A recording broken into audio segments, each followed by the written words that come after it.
Assalamualaikum warahmatullahi wabarakatuh. Salam dan bahagia. Bertemu lagi kita dalam mata kuliah manajemen rantai pasok pada pertemuan ke-11. Pada pertemuan 11 ini kita membahas mengenai pengukuran kinerja dari suatu rantai pasok. Di dalam rantai pasok itu kita memerlukan suatu pengukuran. Jadi pengukuran ini digunakan untuk apa? Untuk menilai atau mengevaluasi bahwa dari rantai pasok tersebut itu mempunyai kinerja yang bagus. Dan kinerja ini dievaluasi secara keseluruhan atau secara holistik. Jadi untuk apa? Untuk menilai bahwa manajemen itu efektif. Manajemen dari rantai pasok itu efektif. Jadi diperlukan suatu sistem pengukuran. Nah, di dalam sistem pengukuran ini manfaatnya apa? Manfaatnya adalah yang pertama adalah melakukan monitoring dan pengendalian. Tujuan dari pengukuran kinerja salah satunya adalah untuk melakukan monitoring dan pengendalian. Monitoring dan pengendalian dari apa? Tentu saja monitoring dan pengendalian dari proses rantai pasok itu sendiri. Kemudian manfaat selanjutnya adalah mengkomunikasikan tujuan organisasi ke fungsi-fungsi. Jadi tujuan organisasi itu di breakdown, dikomunikasikan ke dalam fungsi-fungsi yang ada di dalam rantai pasok. Ini adalah manfaat dari pengukuran kinerja. Kemudian pengukuran itu dimaksudkan juga untuk mengetahui di mana posisi suatu organisasi. Posisi kedudukannya itu relatif terhadap pesaingnya maupun terhadap tujuan yang hendak dicapai. Jadi dengan pengukuran kinerja itu kita bisa mengetahui sebenarnya organisasi yang ada, yang kita teliti misalnya, itu posisinya di mana. Posisinya terhadap pesaing maupun posisinya terhadap tujuannya. Apakah sudah mencapai tujuan atau belum? Apakah kinerjanya itu lebih bagus daripada pesaing atau lebih jelek daripada pesaing? Nah, ini yang dimaksudkan dari sistem pengukuran kinerja. Kemudian tujuannya, tujuan atau manfaat dari pengukuran kinerja ini tentu saja nanti untuk menentukan arah perbaikan. Arah perbaikan dari apa? Arah perbaikan dari apabila tadi kita meninjau bahwa suatu organisasi itu terhadap pesaingnya ternyata lebih buruk misalnya, atau tujuannya belum tercapai. Maka apabila tujuan belum tercapai atau posisinya itu lebih buruk, maka perlu dilakukan yang namanya adalah perbaikan. Tentu saja perbaikan itu adalah untuk menutupi kelemahan atau kekurangan agar apa? Agar dicapai atau diciptakan keunggulan di dalam hal bersaing. Perlu kita garis bawahi bahwa dalam bersaing di sini adalah bukan antar rantai pasok, bukan antar rantai pasok yang ada di dalam rantai pasok. Kalau kita berbicara mengenai rantai pasok, itu kita akan berbicara mengenai supplier, mengenai customer, mengenai manufaktur. Nah, di dalam hal bersaing ini adalah bersaing antar rantai pasok yang lain. Bukan di dalam rantai pasok itu sendiri, tetapi dengan rantai pasok yang lain. Nah, ini persaingannya yang selama ini atau sampai saat ini adalah yang diteliti persaingannya sampai di mana. Atau kalau kita meninjau atau mengukur suatu kinerja rantai pasok nantinya, itu kita akan menemukan atau mengetahui bahwa posisi dari organisasi itu ada di mana terhadap rantai pasok yang lain. Ini adalah manfaat dari sistem pengukuran. Kemudian, kalau kita berbicara mengenai sistem manajemen rantai pasok, berarti nantinya di sana ketika kita akan mengukur, maka ada sistem pengukurannya. Kalau kita berbicara mengenai sistem, berarti ada subsistem-subsistemnya. Ada subsistem yang saling terintegrasi. Untuk apa? Untuk mencapai tujuan. Begitu juga di dalam sistem pengukuran kinerja ini. Jadi di dalam sistem pengukuran kinerja ini pun, itu ada subsistem-subsistemnya. Nah, kaitannya ketika kita berbicara mengenai manajemen atau sistem dari manajemen rantai pasok, sistem dari supply chain, itu kita perlu melakukan pengukuran kinerjanya. Dan itu akan kembali lagi ke manajemen rantai pasoknya. Apakah itu nanti akan diadakan perbaikan, atau apakah diadakan evaluasi yang lain, atau monitoring, dan sebagainya. Nah, inilah yang dinamakan sistem rantai pasok.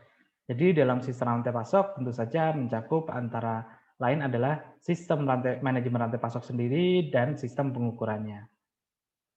Nah, inilah yang kemudian perlu dilihat posisinya ada di mana dengan pesaing-pesaing yang lain. Dengan rantai pasok yang lain ini posisinya ada di mana.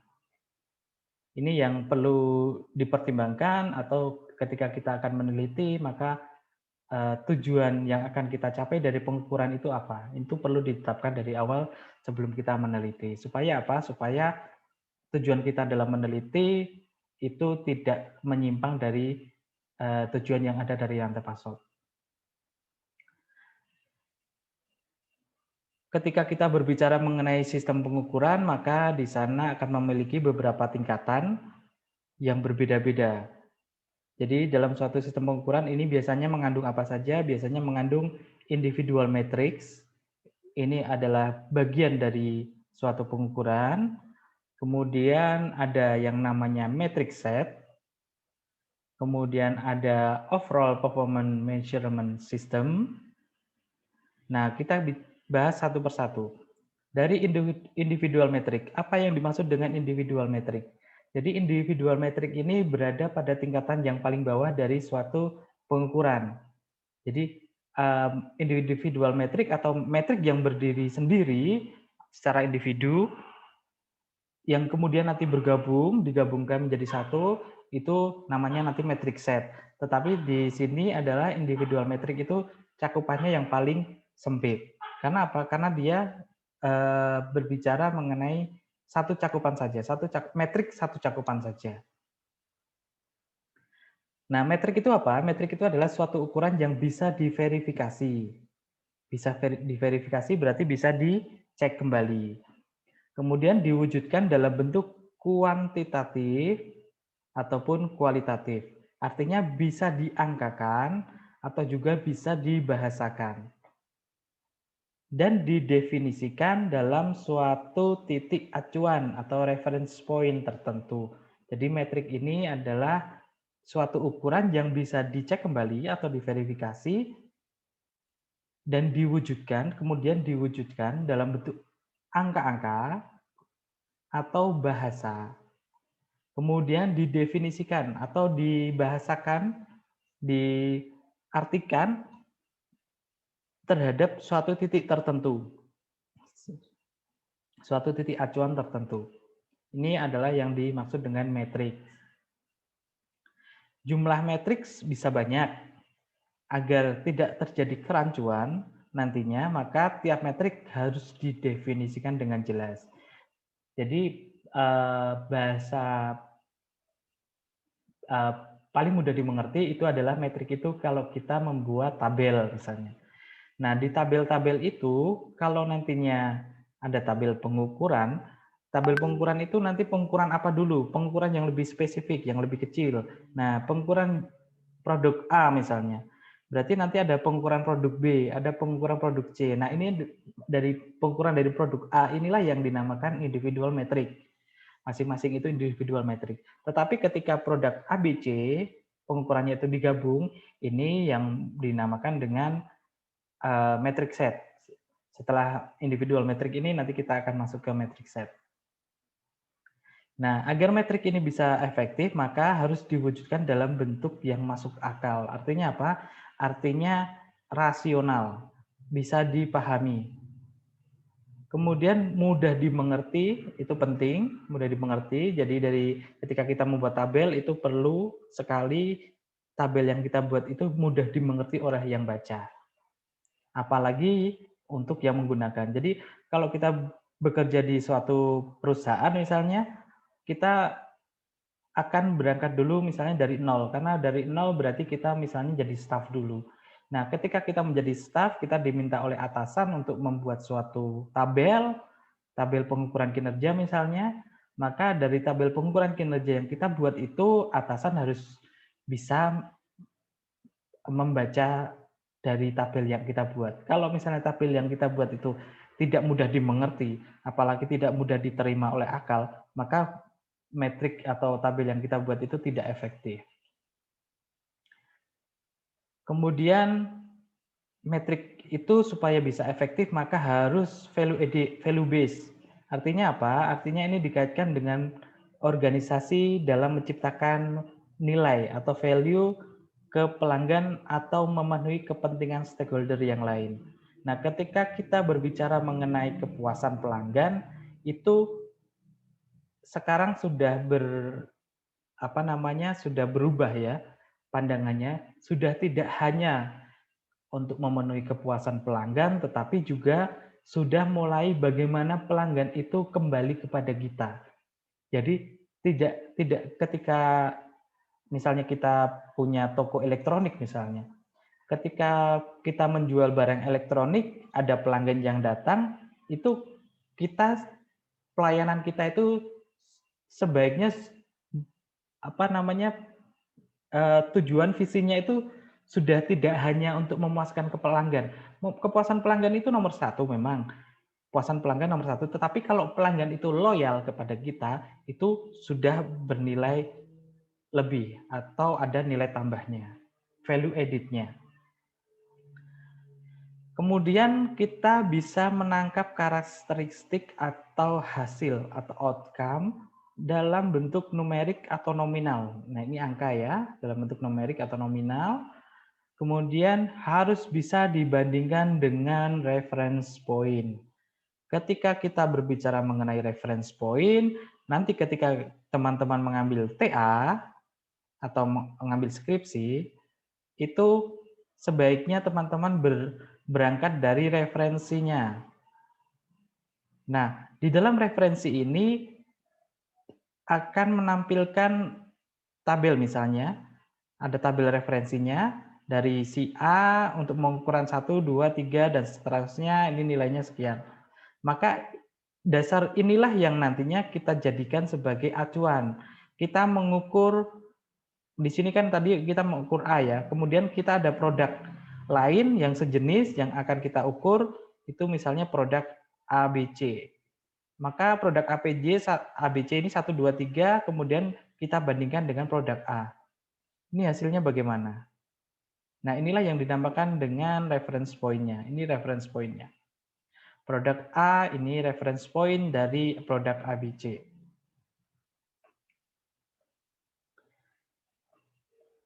Kemudian supaya efektif juga, itu metrik sedapat mungkin tidak menciptakan konflik antar fungsi.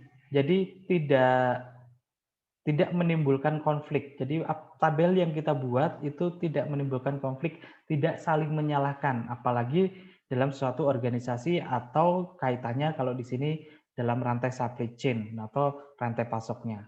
Kalau dalam suatu rantai pasok itu sudah saling menyalahkan, misalnya si A, ini ada B, ada C.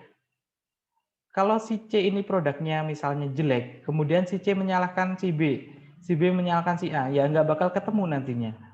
Tetapi nafas dari supply chain di sini adalah apabila si C ini tidak bisa membuat produk yang lebih bagus, ini bisa minta bantuan atau koordinasi dengan si B. Dengan adanya koordinasi berarti nanti ada hubungan imbal baliknya. Begitu juga kalau misalnya si B tidak bisa memenuhi, maka dia harus dengan si A. Begitu juga ada imbal baliknya. Nah, semangat inilah yang kemudian koordinasi-koordinasi inilah yang menjadi semangat dari yang kita pelajari saat ini, yaitu SCM atau Supply Chain Management-nya. Jadi inti dari supply chain itu kata kuncinya adalah kolaborasi, collapse, dan kolaborasi dan koordinasi. Itu adalah kunci dari SCM. Kemudian supaya bisa efektif lagi itu metrik harus bagaimana? Metrik harus bisa melakukan distilasi terhadap data yang banyak tanpa kehilangan informasi yang terkandung di dalamnya. Artinya apa? Artinya di sini destilasi itu adalah menyaring atau mensarikan. Kalau misalnya datanya itu ada 160 data misalnya, kemudian bisa disarikan. Disarikan di sini tidak tidak lagi melihat datanya satu persatu sebanyak 160, tetapi sudah bisa melihat misalnya nilai rata-ratanya bagaimana. Rata-ratanya bagaimana. Kemudian simpangannya bagaimana. Simpangan bakunya bagaimana, standar deviasinya bagaimana. Kemudian bagaimana grafiknya. Apakah grafiknya itu normal atau eh, tidak normal datanya. Nah, inilah yang dimaksud dengan bisa melakukan destilasi tanpa kehilangan informasi. Di dalam metrik ada beberapa atribut yang penting. Nah, ini atribut-atribut dasar yang biasanya ada dalam metrik adalah salah satunya adalah nama. Nama tentu saja nanti menjelaskan nama metriknya, kemudian tujuannya, tujuan dari matriks, kemudian targetnya. Target dari metrik itu apa? Ini targetnya misalnya perlu sebagai benchmark. Kemudian formula. Formula itu seperti apa? Formula itu kalau kita berbicara formula berarti kita berbicara rumus ya. Kalau kita berbicara formula kita berbicara rumus. Jadi ada perlu formula yang jelas, perlu rumus yang jelas bagaimana kinerja bisa diperoleh. Nilai kinerjanya bisa diperoleh dengan menggunakan rumus yang seperti apa. Formula sudah, kemudian satuan. Satuan di sini perlu definisi satuan metrik tersebut. Jadi ketika kita mengukur, misalnya kita mengukur kebisingan. Ketika kita mengukur kebisingan, berarti nanti ada misalnya di sini ada namanya pengukurannya ya. Pengukuran, kemudian ini hasilnya, hasil pengukuran pertama. Ini di ruang A, B, C, dan seterusnya. Kemudian ini pengukuran pertama, kedua, ketiga. Nah, perlu kita sampaikan di sini dalam pengukuran ini 1, 2, 3 ini adalah satuannya apa? Di sini adalah kebisingan misalnya.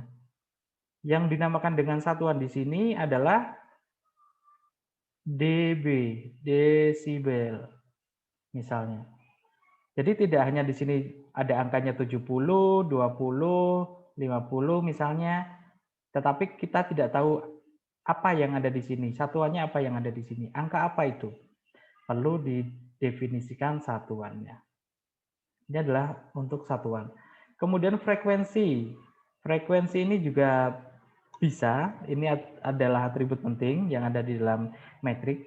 Tidak semuanya harus ada, tetapi paling tidak ini adalah bagian-bagian dari metrik yang penting. Ini frekuensi pengukuran perlu didefinisikan. Jadi frekuensi pengukurannya ini, apakah ini tadi ya, pengukuran pertama, kedua, ketiga, keempat, dan seterusnya. Ini perlu didefinisikan.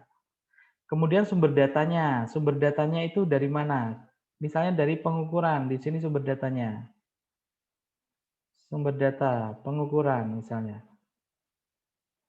Atau sumber datanya dari apa namanya BPS, Badan Statistik. Atau pengukurannya dari hasil audit perusahaan misalnya. Bisa saja seperti itu. Nanti ini adalah sumber datanya. Kemudian di paling bawah di sini adalah pemilik atau owner. Nah, di sini perlu disebutkan pihak yang bertanggung jawab untuk mengukur.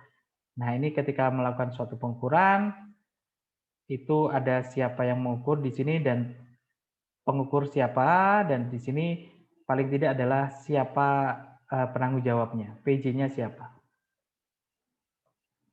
Ini terkait dengan atribut yang penting di dalam individual metrik.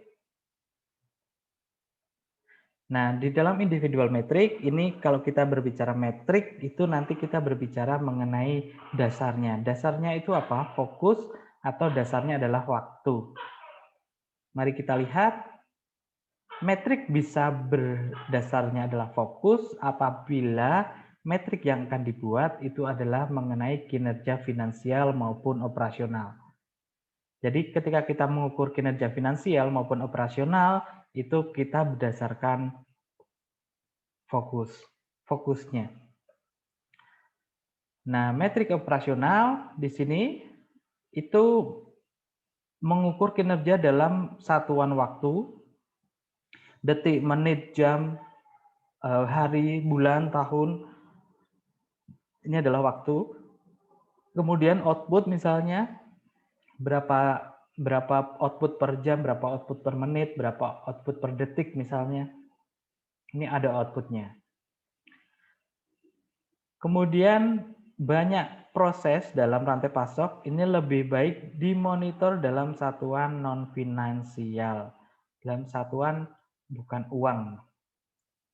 Contohnya apa? Contohnya di sini ada lead time. Apa itu lead time? Teman-teman pasti sudah mengetahui. Kemudian ada waktu setup. Apa itu waktu setup? Teman-teman sudah sering kali menjumpai kata-kata waktu setup. Nah, waktu lead time maupun waktu setup inilah yang diukur dalam satuan waktu, bukan finansial ya, bukan dalam satuan uang. Kemudian persediaan diukur dalam unit misalnya. Persediaan dalam gudang tersedia produk A 1000 unit. Di dalam gudang B tersedia produk A 1000 pack, 1000 unit, 1000 apa satuannya tergantung. Apakah perusahaan itu melakukan pengukuran berdasarkan agregat, atau berdasarkan unit, atau berdasarkan kardus, atau pack, atau apa. Itu tergantung dari perusahaan masing-masing. Kemudian kualitas sebuah proses ini diukur berdasarkan persentase output yang di luar batas spesifikasi. Jadi ukurannya kalau kita berbicara kualitas, ini kita contohkan ada diagram gitu ya. Ada diagram, datanya ada di sini. Kemudian ini batas atas, ini batas bawah, BKA, ada BKB, kemudian ini ada X-bar, nilai rata-rata, maka datanya ini ada di mana. Yang dimaksud dengan yang kualitas dalam proses diukur dengan presentasi output yang di luar kendali, itu yang di luar batas BKA maupun di luar batas BKB. Ya, inilah yang dimaksud dengan di luar batas kendali atau di luar batas spesifikasi. Spesifikasi itu kan kita berbicara spesifikasi itu adalah nilai antara BKA sampai dengan BKB. Iya kan? Jadi kalau kita berbicara BKA BKB, batas kendali atas batas kendali bawah itu kita berbicara mengenai range atau spek. Kalau dalam kita di perusahaan itu kadang menyebutnya adalah spek. Spek itu singkatan dari spesifikasi. Oh, kekentalan dari catnya itu di luar spek. Yang harusnya 1000 mili misalnya, 1000 mili ternyata yang ada hanya 10 mili. Harusnya 1000 mili. Berarti dia bagaimana? Nah, itulah yang nantinya akan diperlukan apakah proses tersebut di-recycle atau proses tersebut di-reject. Inilah yang kalau kita berbicara mengenai kualitas itu akan ada mata kuliah tersendiri dan saya tidak akan membahas lebih lanjut mengenai kualitas. Tetapi yang perlu teman-teman pahami bahwa di dalam individual metric ini juga bisa menampilkan kualitas dalam presentase output yang di luar batas spesifikasi atau bisa kita bilang presentasi kegagalannya. Nah, kalau tadi kita berbicara mengenai metrik berdasarkan fokus, sekarang kita metrik berdasarkan waktu atau tense. Nah, di sini tentu saja ini adalah mengukur kinerja masa lalu. Kinerja masa lalu atau yang sudah terjadi atau memprediksi kinerja masa mendatang. Ini adalah pengukuran berdasarkan waktu. Disebut juga untuk metrik berdasarkan waktu atau tense ini adalah lagging atau leading indicator. Kebanyakan di dalam berdasarkan waktu ini, metrik berdasarkan waktu ini kebanyakan metriknya adalah metrik finansial. Apakah itu ROI, ROI adalah return of investment atau net profit per employee, atau yang lainnya. Nah, ini adalah berdasarkan metrik finansial. Jadi kalau kita berbicara mengenai waktu, ini berbicara mengenai metrik finansial. Kemudian predictive metric, tadi ya, kita bisa berdasarkan kinerja masa lalu, atau berdasarkan perhitungan masa depan, prediksi masa depan. Nah, di dalam memprediksi masa depan, kita mengistilahkan predictive metric. Ini keperluannya untuk apa? Untuk preventif, untuk jaga-jaga, untuk pencegahan, dan juga untuk perbaikan. Nah, ini ada tipologi metrik. Jadi ada matriks tadi ya, kita berbicara berdasarkan waktu atau metrik tense, dan juga kita berbicara metrik berdasarkan fokus. Maka kita akan belajar mengenai tipologinya bagaimana.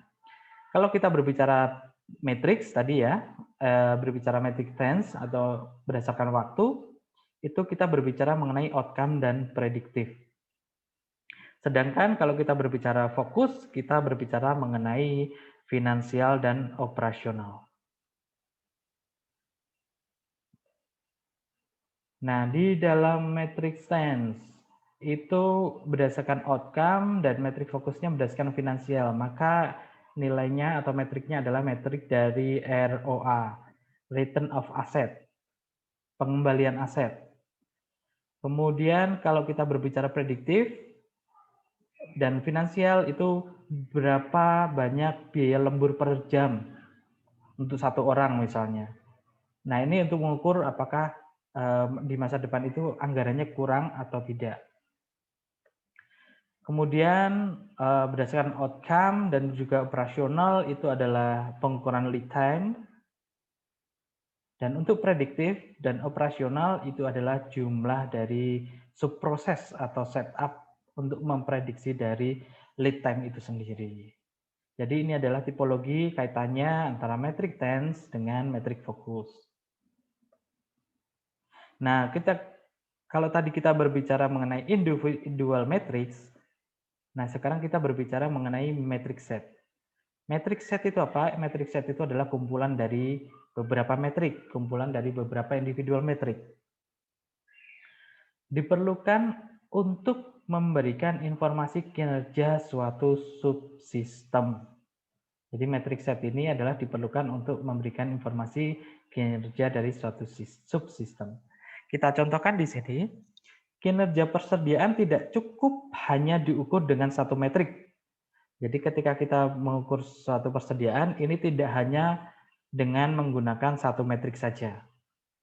Individual metrik untuk persediaan bisa berupa, jadi individual metriknya itu bisa berupa ongkos simpannya, ada tingkat perputaran persediaannya, ada akurasi catatan persediaannya, ada utilisasi sumber daya yang terkait dengan manajemen perusahaan. Nah, ini adalah individual metrik yang dibutuhkan di dalam kita mengukur kinerja persediaan. Nah, semua metrik individual tersebut, yang ini tadi, ini bisa dikatakan metric set. Ini tadi, gabungan ini tadi bisa dikatakan sebagai metric set. Untuk persediaan, kalau kita mengukur persediaan tadi ya, dan secara bersama-sama mengukur kinerja persediaan. Jadi metric set ini adalah untuk mengukur subsistem dari persediaan. Metric set adalah kumpulan-kumpulan dari individual metric set. Individual matrix. Nah, setelah dari metric set, kita beralih ke overall performance measurement system. Nah, overall performance measurement system ini adalah level tertinggi dari sistem pengukuran kinerja secara keseluruhan. Kalau tadi kita berbicara mengenai individual metric ya, individual metric itu ada di bawah, kemudian di atasnya itu adalah metric set, kemudian di atasnya lagi adalah overall performance measurement system. Nah, inilah yang dimaksud dengan tertinggi tadi ya, level tertinggi. Nah, di sini tidak hanya berupa kumpulan dari metric set, yang banyak, tetapi juga merupakan alat atau menjadi alat untuk apa? Untuk menciptakan kesesuaian antara metric set dengan tujuan. Jadi di dalam overall performance ini adalah tidak hanya kumpulan dari metric set, tidak hanya dari metric set, tapi kaitannya metric set ini dengan tujuan. Tujuan dari apa? Tujuan dari strategi organisasinya. Kemudian tujuan, kalau kita berbicara mengenai tujuan, berarti tujuan yang ditetapkan dalam organisasi ini harus lebih tinggi, harus terwujud. Jadi di sini maksudnya tujuan yang ditetapkan di level organisasi itu yang level organisasi yang lebih tinggi. Maksudnya level organisasi yang lebih tinggi itu bisa jadi top management. Nah, ini kita berbicara mengenai susunan organisasi ya misalnya. Dalam organisasi yang paling bawah itu adalah staf biasa misalnya. Kemudian ada supervisor, ada manager, dan ada director atau direktur. Nah, yang dimaksud dengan level organisasi tertinggi itu yang dimaksud biasanya di sini nih. Level manager dan direktur. Ini harus didukung dengan metrik yang ada di masing-masing proses rantai pasok. Jadi tujuan yang ditetapkan di sini ini harus didukung dari rantai pasoknya, metrik dari yang pengukuran rantai pasok yang terkait.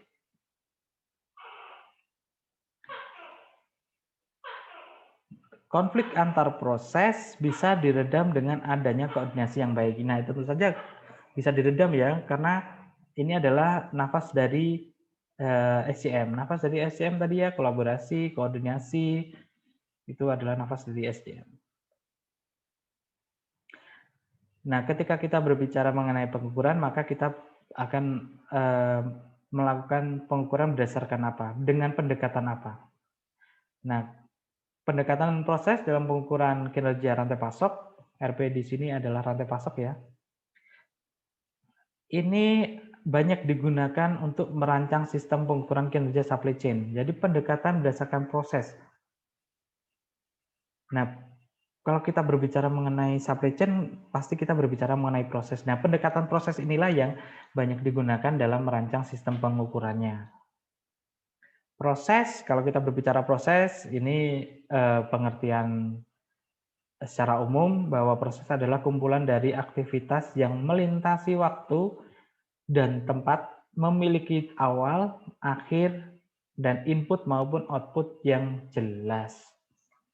Itu yang dinamakan proses. Nah, suatu proses atau aktivitas ini membutuhkan sumber daya sebagai input. Nah, kalau kita berbicara mengenai input, proses, output, sorry. Ada input, ada proses, ada output. Nah, inilah yang biasanya seringkali kita pelajari. Apalagi ini adalah nafasnya dari teknik industri, biasanya tidak lepas dari input, proses, output. Input, proses, output. Nah, di sinilah yang seringkali di dalam pengukuran kinerja dari suatu rantai pasok inilah yang kemudian dibutuhkan sumber daya sebagai input. Kemudian ada penambahan nilai, ada value edit-nya terhadap input sehingga menghasilkan luaran atau output yang sesuai dengan keinginan pelanggan. Jadi tadi ya ada input, ada proses, ada output. Nah, dengan masukkan input di proses, tujuan proses adalah merubah input dengan adanya nilai tambah. Nah, nilai tambah, input dengan nilai tambah itu yang dinamakan dengan output. Outputnya apa? Outputnya ya tujuan dari memproses itu apa? Tujuan memproses itu adalah membentuk suatu pulpen misalnya. Berarti outputnya nanti adalah pulpen yang disukai atau diinginkan oleh pelanggan. Ini outputnya. Kemudian ketika kita berbicara mengenai pendekatan proses juga atau proses based approach, itu tidak hanya sejalan dengan hakikat SCM. tidak hanya kolaborasi, tidak hanya eh, koordinasi, tetapi di sini juga memberikan kontribusi yang signifikan terhadap perbaikan berkelanjutan atau continuous improvement. Nah, ketika kita berbicara mengenai continuous improvement, berarti kita berbicara mengenai quality control atau penjaminan mutunya. Dimanapun, di perusahaan manapun, di perguruan tinggi manapun, itu pasti akan melakukan yang namanya continuous improvement. Produk apapun itu ada continuous improvement-nya. Ada perbaikan secara berkala, secara berkelanjutan.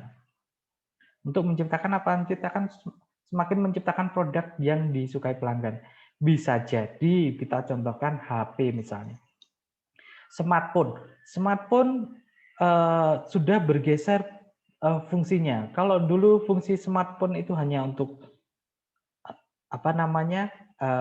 browsing, hanya untuk sosial media, tetapi sekarang smartphone sudah beralih fungsi sebagai media untuk menjual ide, menjual gagasan, menjual produk juga bisa.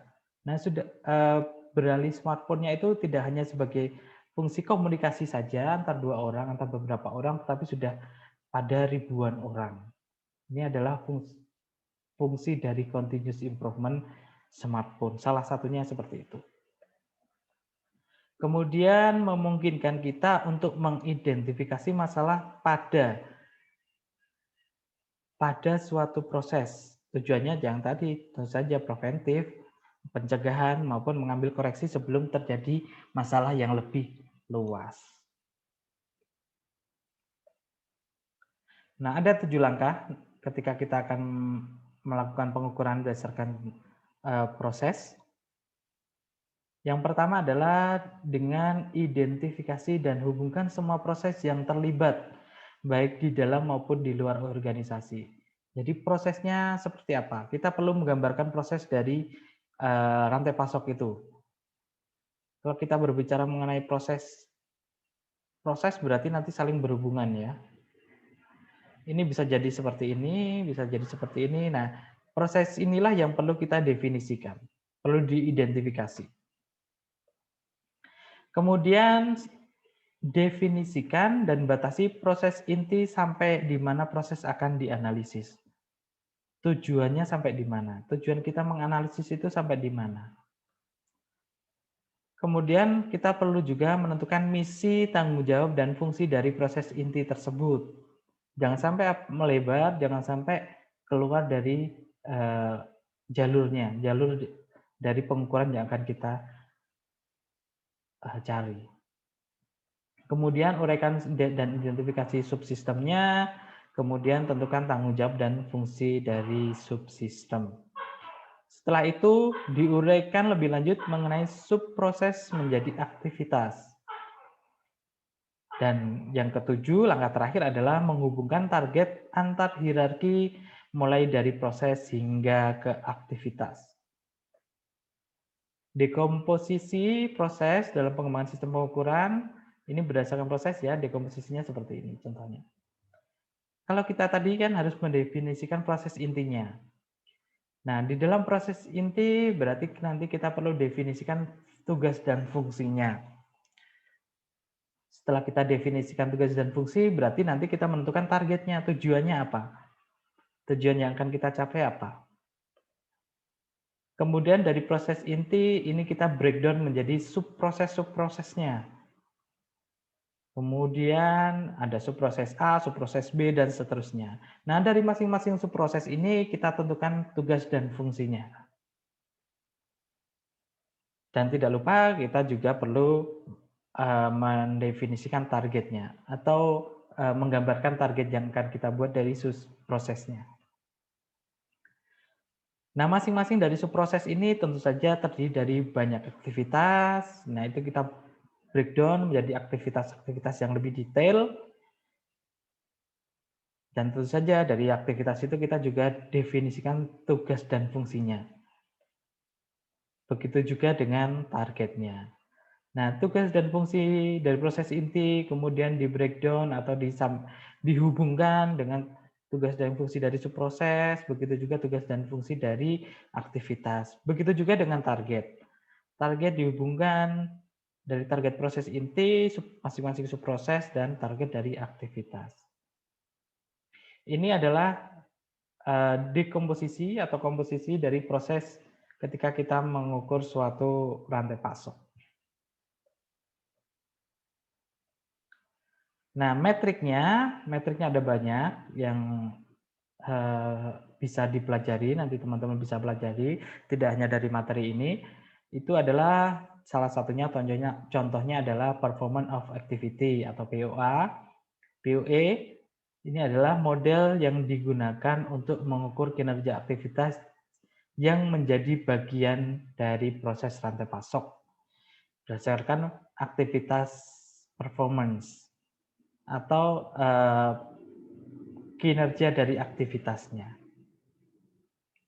Nah, kinerja aktivitas ini diukur dari berbagai dimensi, ada dimensi ongkos, ada dimensi waktu, kemudian ada dimensi kapasitas, dan tentu saja ada dimensi kapabilitas.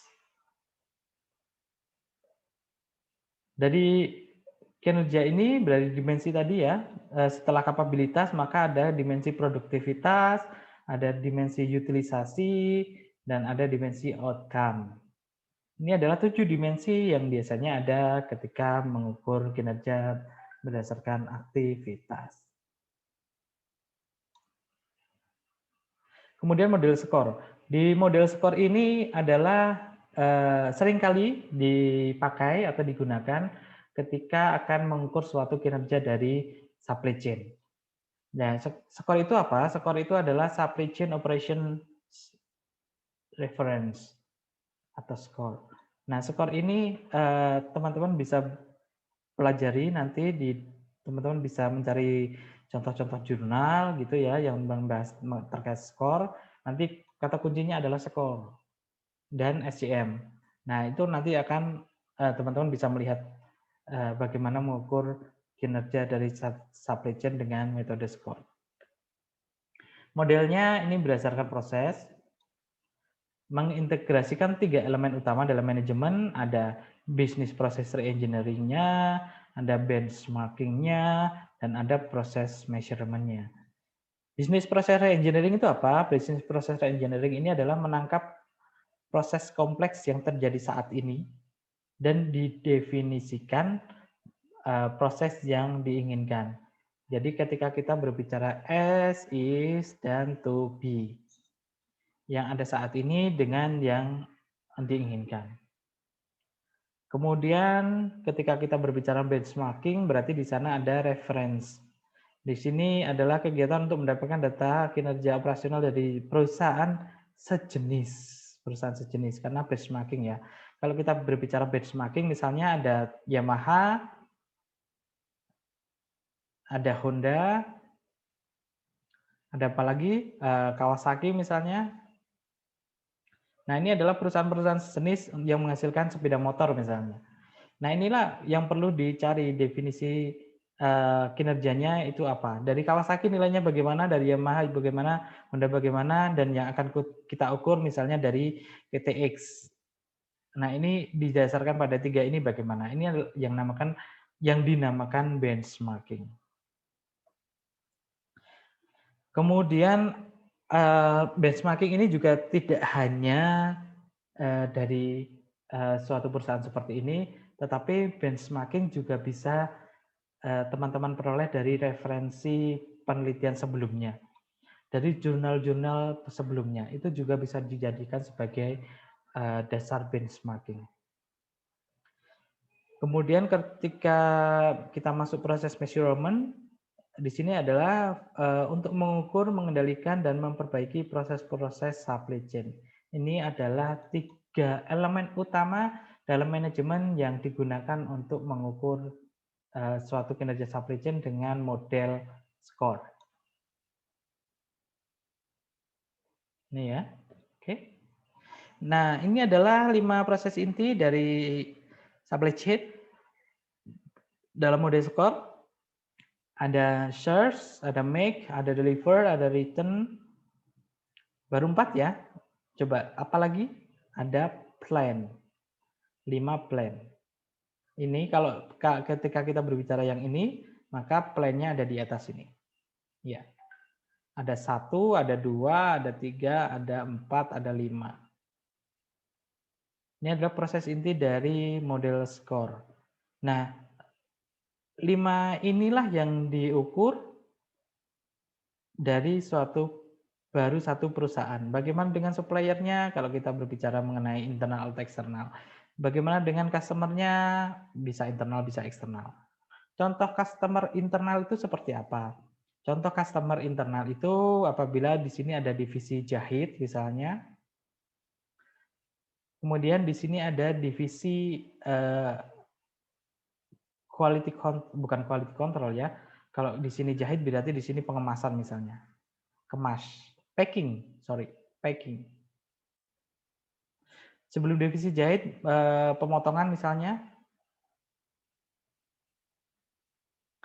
Nah, ini sudah ada 3 unit. Kalau kita breakdown menjadi lebih kecil ya, company-nya ini adalah kita di sini misalnya, posisinya kita di sini.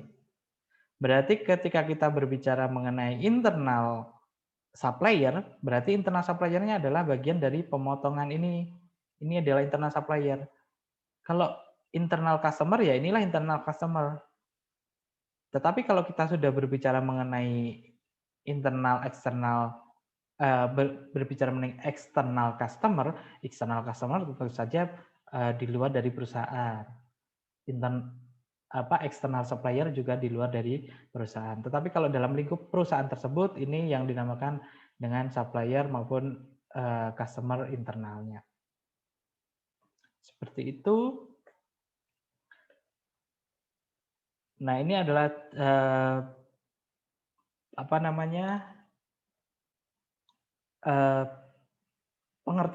pengertian dari 5 proses inti dari supply chain dalam model SCORE. Ada plan tadi ya, yang paling atas tadi, yaitu proses yang menyeimbangkan permintaan dan pasokan untuk menentukan tindakan terbaik dalam memenuhi kebutuhan pengadaan, produksi, maupun pengiriman. Kemudian tadi ada source. Source berarti kita berbicara mengenai proses pengadaan barang maupun jasa untuk memenuhi permintaan.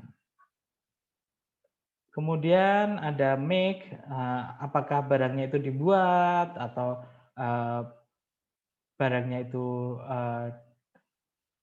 di-order atau disampaikan ke subkontrak misalnya. Nah, ini ada perhitungan atau proses inti dari supply chain dalam kaitannya dengan skor.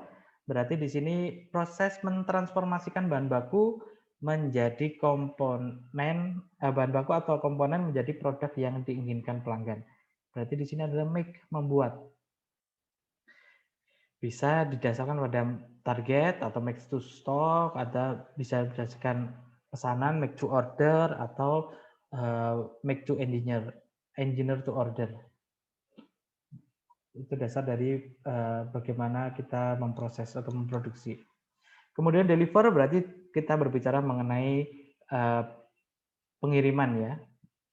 Pengiriman nanti ada order management, ada transportasinya seperti apa, ada distribusinya seperti apa. Ini kita sudah pelajari sebelumnya mengenai bab transportasi dan distribusi. Kemudian ada return, pengembalian. Proses penerimaan pengembalian atau menerima pengembalian karena berbagai alasan. Nah, ini adalah salah satu dari 5 proses inti supply chain dalam pengukuran model skor. Nah, levelnya ini ada level-level, ada level 1, ini ada level tertinggi yang memberikan definisi umum tadi ya, 5 proses ada plan, source, make, deliver maupun return. Kemudian ada level 2, ini adalah konfigurasi level, di mana supply chain perusahaan bisa dikonfigurasikan berdasarkan sekitar 30 proses inti. Jadi tidak hanya 5 tadi, tetapi bisa 30 proses inti. Nah, konfigurasinya ini adalah konfigurasi saat ini, as is maupun yang diinginkan atau to be. Kemudian level 3 ini sudah mengandung definisi dari proses, input, output, metrik-metrik dari masing-masing elemen proses serta referensi atau benchmark-nya dan best practice-nya. Nah, ini adalah contoh level tadi ya. Kalau kita berbicara mengenai level-level tadi, level 1 misalnya, level 1 kita berbicara mengenai plan, source, make, deliver, maupun return-nya.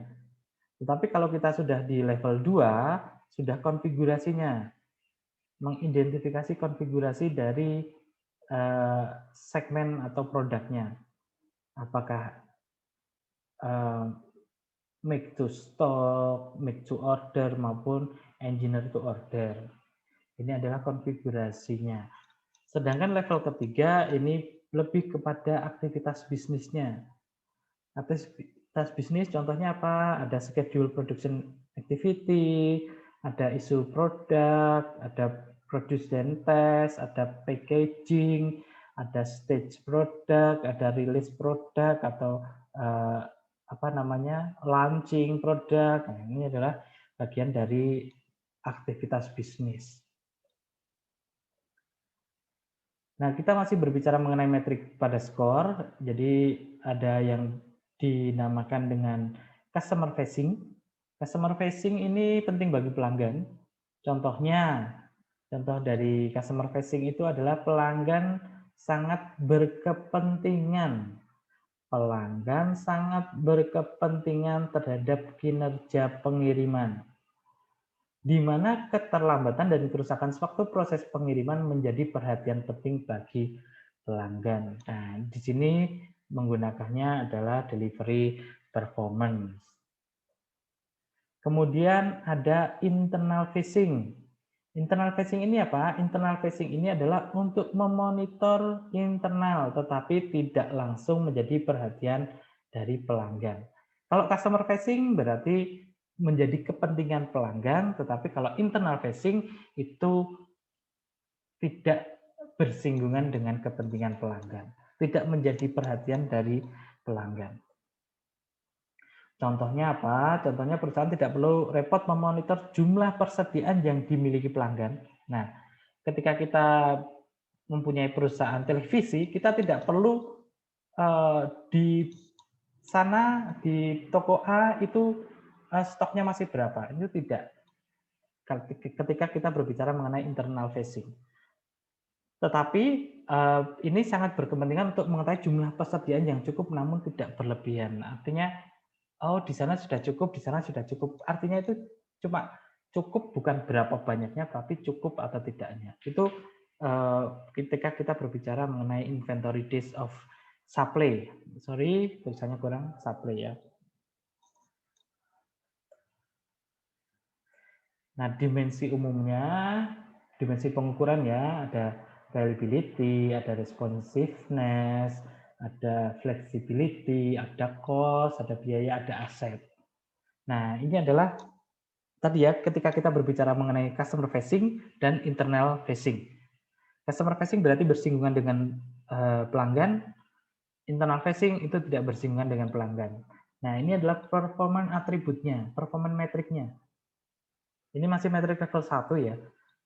Ini kalau delivery performance itu berarti kita reliability-nya yang dicek. Fill rate berarti juga reliability-nya. Perfect order fulfillment, kesempurnaan dalam pemenuhan order ya, itu juga reliability-nya. Kalau sudah fulfillment-nya lead time, berarti di sini adalah responsiveness-nya, tanggung jawabnya. Kalau sudah respon time-nya, berarti flexibility-nya. Production feasibility, flexibility-nya. Nah, ketika sudah berbicara mengenai cost maupun aset, itu berarti sudah internal facing. Berarti di sini supply chain management cost, biaya, ada cost of goods sold, ini berarti juga biaya. Nah, inilah yang membedakan dalam performance atributnya, apakah dia customer facing atau apakah dia internal facing. Contoh yang lain, value added productivity. Berarti ini adalah cost-nya juga. Kemudian jaminan atau di sini garansi ya.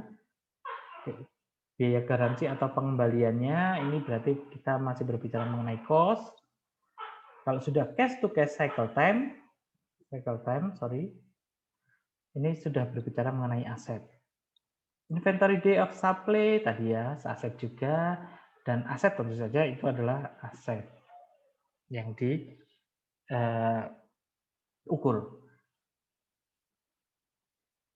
Nah, ini sumbernya adalah version 6.1.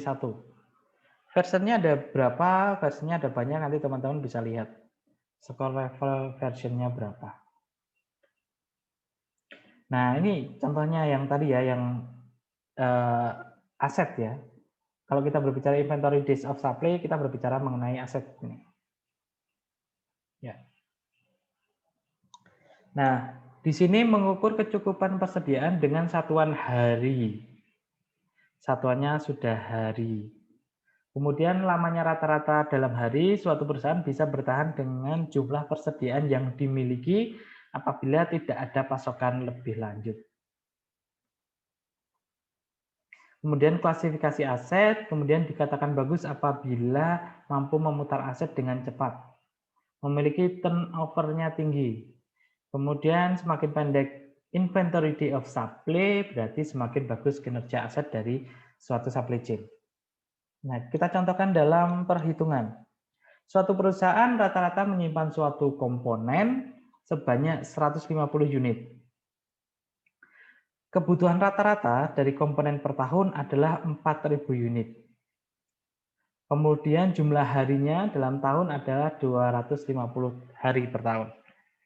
Nah, ketika kita mencari inventory day of supply, berarti kita perlu cari rata-rata kebutuhan komponen per harinya berapa.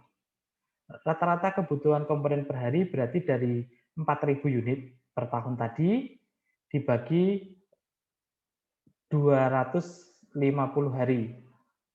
Ya, 250 hari dari mana? Dari sini.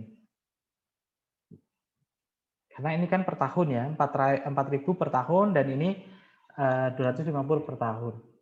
Maka akan ketemu 16 unit per hari. Ini kebutuhan rata-rata komponen per harinya. Kemudian jumlah hari rata-rata yang bisa ditutupi oleh persediaan yang dimiliki. Jadi artinya itu persediaan itu cukup untuk berapa hari, rata-rata berapa hari. Nah, ini adalah inventory day of supply. Itu artinya ya. Jadi 150 unit tadi ya, penyimpanan rata-rata dibagi 16 unit. Yang tadi 16 unit ini per hari, maka akan ketemu 9,375 hari. Ini adalah nilai dari inventory day of supply. Apabila perhitungan dilakukan secara agregat, maka rata-rata persediaan maupun kebutuhan sama-sama diwujudkan dalam satuan uang. Nilai persediaan dalam rupiah. Jadi kalau misalnya dalam agregat, itu secara umum gitu ya, ada produknya, ada produk ABC, tetapi itu dimasukkan dalam agregat, berarti nanti perhitungannya dengan diwujudkan dalam uang, dalam satuan uang. Kemudian kita contohkan perhitungan mengenai cash to cash cycle time. Cash to cash cycle time tadi berarti berhubungan dengan apa? Berhubungan dengan cost. Di mana dia tadi cash to cash? Oh sorry, cash to cash cycle time masih berhubungan dengan aset. Sorry, masih berhubungan dengan aset.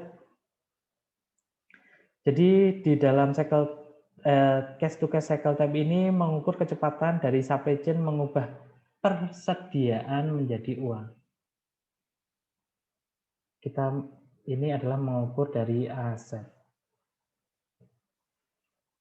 Semakin pendek waktu yang dibutuhkan, maka semakin bagus bagi supply chain. Perusahaan yang bagus memiliki siklus cash to cash pendek. Tadi ya, lebih pendek tadi, yang pendek tadi semakin bagus. Komponen dalam cycle time, cash to cash cycle time itu adalah rata-rata akun receivable dalam hari. Ini ukuran untuk berapa cepat pelanggan itu membayar barang yang sudah diterima. Kemudian ada rata-rata account payable. Itu adalah yang mengukur kecepatan perusahaan membayar ke pemasok, ke supplier untuk material komponen yang sudah diterima. Kemudian ada rata-rata persediaan per harinya. Ini adalah yang kita cari tadi sebelumnya, inventory day of supply. Nilai cycle time to cash itu adalah inventory day of supply ditambah average day of account receivable dikurangi average day of account payable. Account payable berarti yang dibayarkan ke mana? Ke supplier. Ini yang diterima dari customer. Sedangkan ini rata-rata penyimpanan itu tahan untuk rata-rata penyimpanan itu bisa mencukupi dalam berapa hari. Inventory day of supply. Dalam cycle time to cash ini kita mengukur kesehatan finansial dari suatu supply chain. Untuk memperpendek tadi, untuk memperpendek cash to cash, karena semakin pendek semakin bagus supply chain-nya, maka menurunkan tingkat persediaannya diturunkan, melakukan negosiasi term terhadap pembayaran ke supplier, semakin lama semakin bagus, malahan ya. Kemudian melakukan negosiasi dengan pelanggan supaya pelanggan membayar lebih cepat. Ini adalah untuk memperpendek cash to cash cycle time. Nah, di dalam cash to cash cycle time ini kaitannya ya, sumber datanya. Nanti ada account payable berarti nanti ini berhubungan dengan apa namanya? Yang dibayarkan ke dari perusahaan ke supplier. Di sini purchasing, pengadaan barang. Kalau pengadaan barang berarti nanti ada pembayaran ke suppliernya, ada inventory persediaannya, kemudian ada cost of sales-nya, biaya penjualannya. Kemudian kalau berbicara mengenai manufacturing berarti nanti berbicara mengenai persediaan, biaya penjualan dan juga sales-nya, penjualannya. Nah, ketika kita berbicara mengenai sales and distribution, berarti ada cost of sales, ada sales sendiri, ada account receivable yang diterima dari pelanggan. Nah, ini adalah komponen-komponen yang melengkapi ketika kita mencari cash to cash cycle time. Kita contohkan di sini suatu perusahaan ini nilai penjualannya selama 30 hari adalah 300 juta. Kita buat lebih mudah saja ya. Contohnya apa sih? Di sini adalah Pamela misalnya. Toko Pamela. Nah, di toko Pamela ini mempunyai nilai penjualan selama 30 hari itu adalah 300 juta. Omsetnya itu 300 juta nilai penjualannya. Kemudian account receivable pada akhir bulan itu adalah 60 juta. Kemudian nilai persediaan pada akhir bulan adalah 120 juta. Ini dinominalkan dalam uang ya untuk persediaan. Kemudian cost of sales atau biaya penjualannya adalah 60% dari nilai penjualan. 60% dari nilai penjualan. Sedangkan margin keuntungannya otomatis sisanya ya 40% dari nilai penjualan. Kemudian account payable di akhir bulan. Account payable di akhir bulan itu adalah 45 juta. Maka berapa nilai cash to cash-nya? Maka kita cari nilai cash to cash-nya. Ketika kita mencari nilai cash to cash, berarti kita perlu mencari nilai penjualan per hari. Tadi ada omsetnya 300 juta dibagi 30 hari, maka ketemu 10 juta per hari. Omsetnya ya. Account receivable berarti yang diterima dari pelanggan ya. 60 juta, tadi ya 60 juta, dibagi per harinya 10 juta. Berarti di sini adalah 6 hari. Kemudian, sorry, panahnya ke bawah. 6 hari. Kemudian cost of sales per hari, biaya penjualannya adalah tadi 60% dari penjualan. Penjualannya di sini adalah omsetnya tadi ya, 10 juta per hari. Maka cost of sales-nya adalah 6 juta per hari. 6 juta per hari, kemudian account payable-nya tadi 45 juta dibagi cost of sales. Cost of sales-nya adalah 6 juta per hari. Maka ketemu 7,5 hari. Ini account payable. Account receivable-nya 6, account payable-nya 7,5. Kemudian inventory day of supply. Nah, ini yang perlu dicari tadi ya. Inventory day of supply-nya berapa? Inventory day of supply-nya ada 120 juta dibagi cost of sales-nya 6 juta per hari, maka ketemu 20 hari. Maka cycle time-nya tadi adalah inventory day of supply 20 ditambah dengan account receivable-nya dikurangi account payable-nya. Ketemu 18,5 hari. Ini adalah contoh dari cash to cash cycle time. Oke, materinya sampai di situ. Mungkin saya ulangi sekilas tentang kaitannya dengan cash ketika kita menghitung cash to cash cycle time.